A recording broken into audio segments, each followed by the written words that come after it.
우리 인생에서 좋은 스승, 좋은 멘토를 만난다는 건 정말 큰 행운이죠. 단순히 지식을 알려주는 걸 넘어서 우리 삶의 방향 자체를 바꿔주기도 하잖아요. 근데 과연 무엇이, 어떤 점이 평범한 사람을 그런 위대한 스승으로 만드는 걸까요?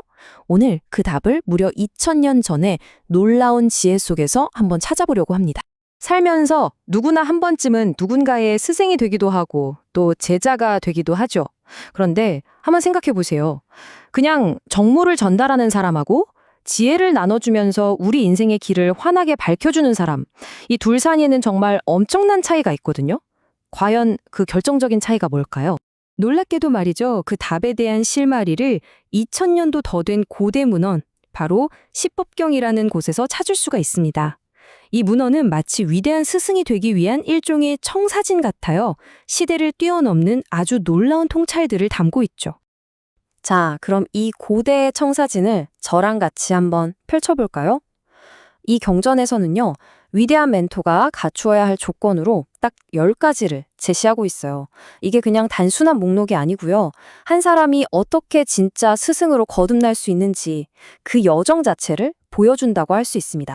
네, 바로 이 숫자 10입니다. 이 10가지 조건은요, 한 사람이 온전한 스승이 되기 위해서 다각적으로 갖춰야 할 역량이 무엇인지를 상징하는 숫자라고 볼 수 있어요. 그럼 같이 한번 살펴보겠습니다. 자, 이 목록을 한번 쭉 보세요. 그냥 뭘 해야 한다 이런 수준이 아니죠. 자기 자신을 다스리는 것부터 시작해서 깊이 있는 지식, 그걸 실제로 행동으로 옮기는 지혜, 그리고 가르치는 태도까지. 와, 이건 뭐랄까, 한 인간이 성숙해가는 과정을 보여주는 완벽한 로드맵 같지 않나요? 이 10가지 항목은 크게 3개의 핵심 기둥으로 묶어볼 수 있는데요. 지금부터 하나씩 자세히 들여다보겠습니다. 자, 첫 번째 기둥입니다. 바로 지식과 규율. 이게 모든 것의 시작점이자 멘토가 딛고 서 있어야 할 가장 단단한 기반이라고 할 수 있어요. 도대체 뭘 알아야 하고 또 자기 자신을 어떻게 다스려야 하는가? 바로 그 이야기입니다. 경전에서는 2가지 핵심 지식을 강조하는데요. 바로 법과 비나야입니다. 법이 뭐냐면 세상은 왜 이렇게 돌아가는가 같은 근본적인 원리, 즉 what과 why에 대한 통찰이에요.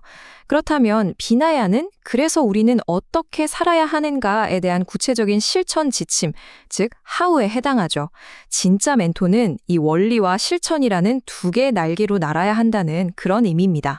그쵸. 아무리 많이 알아도 행동으로 옮기지 않으면 무슨 소용이 있겠어요. 2번째 기둥은 바로 그 지식이 어떻게 자비롭고 지혜로운 실천으로 활짝 피어나는지에 대한 이야기입니다. 여기서 정말 중요한 개념인 연기를 꼭 이해해야 합니다. 이게 뭐냐면 세상의 모든 것은 서로 연결된 원인과 조건에 따라서 일어난다는 뜻이에요. 모든 것이 거대한 그물망처럼 얽혀 있다는 아주 심오한 통찰이죠. 멘토는 바로 이 원리를 알기 때문에 제자가 겪는 문제의 결과만 보는 게 아니라 그 문제의 원인이 되는 연결고리를 꿰뚫어보고 근본적인 해결책을 제시해 줄 수 있는 겁니다. 이 그림은요, 연기의 법칙이 어떻게 우리의 괴로움을 만들어내는지 정말 놀랍도록 명확하게 보여줘요. 한번 보세요. 모든 건 현실을 제대로 보지 못하는 무지에서 시작됩니다. 이 무지는 맹목적인 행동을 낳게 되고 그 행동은 의식과 감각을 거치면서 결국 고통이라는 결과에 이르게 되는 거죠. 진정한 멘토는 바로 이 고통의 연쇄 반응을 정확히 이해하고 그 고리를 딱 끊어낼 수 있는 지혜를 가르쳐주는 사람인 겁니다. 맞아요. 진짜 멘토는 말로만 가르치지 않습니다. 그 사람의 모든 행동 하나하나가 곧 가르침이 되죠. 지혜롭게 실수를 바로잡아주고 아픈 사람을 어떤 조건도 없이 돌보고요. 그리고 가르치는 일 그 자체에서 순수한 기쁨을 느끼는 사람. 자신의 삶으로 자신의 철학을 증명해 보이는 사람. 그것이 바로 이 2번째 기둥이 말하는 멘토의 진짜 모습입니다. 그리고 이 경전은요, 준비되지 않은 스승이 얼마나 위험한지에 대해서 아주 단호하게 경고하고 있어요. 자격이 부족한데 남을 이끌려고 하는 건 자기 자신과 제자 모두를 해치는 길이라는 거죠. 그만큼 멘토의 어깨에 놓인 책임이 정말 무겁다는 뜻이기도 합니다. 자, 이제 마지막 3번째 기둥입니다.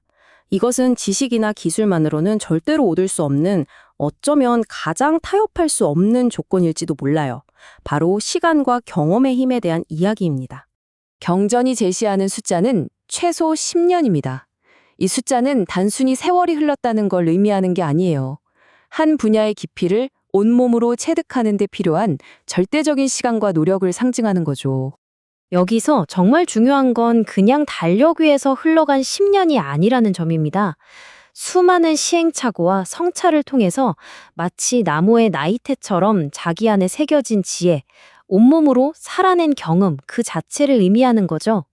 이것이야말로 책에서는 결코 배울 수 없는 진정한 멘토만이 가질 수 있는 깊이입니다. 자, 그렇다면 이 2000년 전의 청사진이 오늘날 우리에게는 어떤 의미가 있을까요? 이 고대의 지혜가 지금의 우리에게 어떻게 적용될 수 있는지 핵심만 딱 정리해 보겠습니다. 결국 핵심은 이겁니다. 지식, 실천, 그리고 경험. 이 세 개의 기둥이 서로를 단단히 떠받치면서 온전한 멘토를 완성한다는 거죠. 무엇을 아는가에서 시작해서 무엇을 하는가로 그것을 증명하고 마침내 오랜 시간을 통해서 어떤 존재가 되는가로 완성되는 과정. 이 청사진은 바로 이 위대한 여정을 아주 명확하게 보여주는 핵심 지도라고 할 수 있습니다. 리더의 역할, 스승의 역할이 그 어느 때보다 중요해진 시대입니다.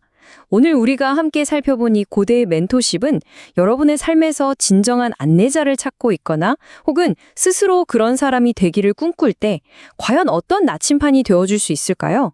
한 번쯤 깊이 생각해보는 계기가 되었으면 좋겠습니다.